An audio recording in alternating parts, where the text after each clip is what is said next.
Jail से छूटते ही मनीष कश्यप से मिलने गए पवन सिंह। तो क्या खबर की जानकारी जानेंगे इस वीडियो में। उससे पहले आप चैनल पर नए हैं तो चैनल को ले सब्सक्राइब और वीडियो कर देना। चलते हैं खबर की ओर। तो आप लोगों को बता दें भाई, इस समय मनीष कश्यप जो थे 4 महीने से जेल के अंदर तमिलनाडु में, और अब उनको मिल चुकी है बेल। और बेल मिलने के बाद पावर स्टार तुरंत गए उनसे मिलने और उनसे हालचाल पूछने।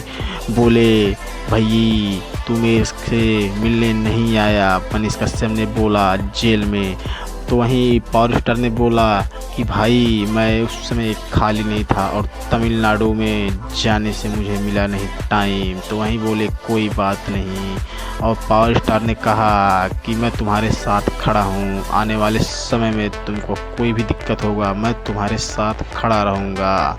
तो इस समय पावर स्टार और मनीष कश्यप बन गए हैं बहुत अच्छे दोस्त। देखने को मिलेगा जल्द ही इनकी एक अच्छी खासी दोस्ती पे एक वीडियो आने वाला है। तो चलते हैं, धन्यवाद।